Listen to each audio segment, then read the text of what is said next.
Hello दोस्तों, नमस्ते, प्रणाम, श्री शिवा, नमस्ते मैम। हम दोनों बहन लेकर के हैं गाड़ी गीत अच्छी लगेगा तो लाइक शेयर सब्सक्राइब करेगा, फुल आज के साथ सपोर्ट करेगा। हेलो दोस्तों, मैं कंचन अपने यूट्यूब चैनल पर सभी का स्वागत करती हूँ। हम दोनों बहन गाड़ी गीत लेकर आई हूँ। गीत अच्छी लगे तो लाइक शेयर सब्सक्राइब कर, कमेंट करके जरूर बताना गीत कैसे लगे। रे माझी मा दयावा बरसई हो, रे माझी मा दयावा बरसई, रे आंगने में लगी गाई काई, हाँ सीताराम से भजो, रे आंगने में लगी गाई काई, हाँ सीताराम से भजो। पनिया भराई गले दूल्हे कई बहिनी हो, पनिया भराई गई दूल्हे कई बहिनी, अरे गोड़ा गई, अरे गोड़ा गए बिछलाई, हाँ सीताराम से भजो, अरे गोड़ा गईले बिछलाई, हाँ सीताराम से भजो।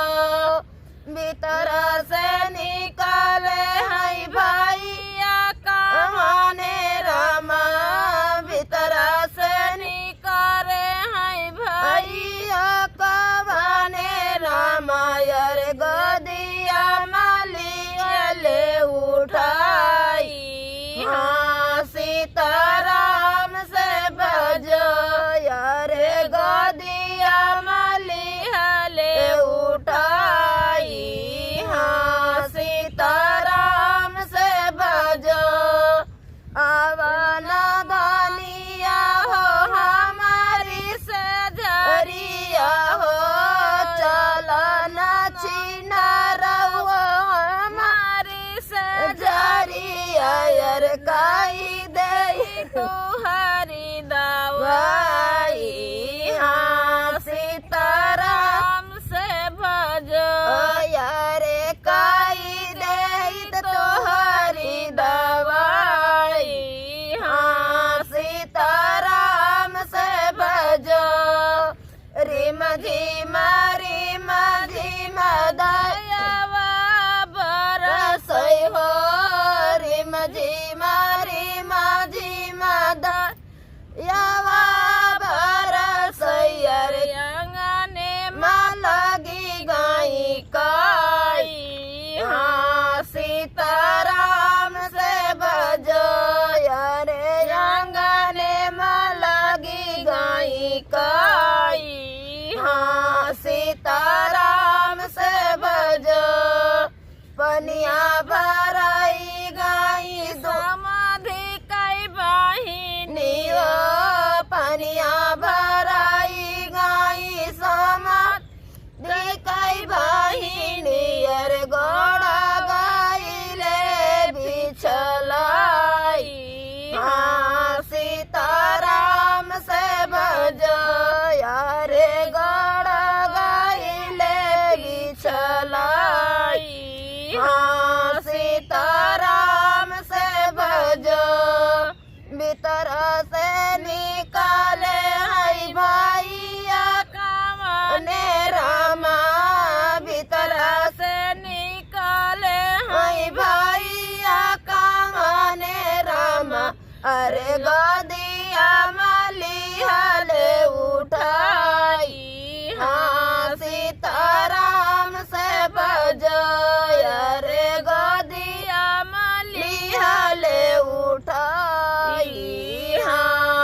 का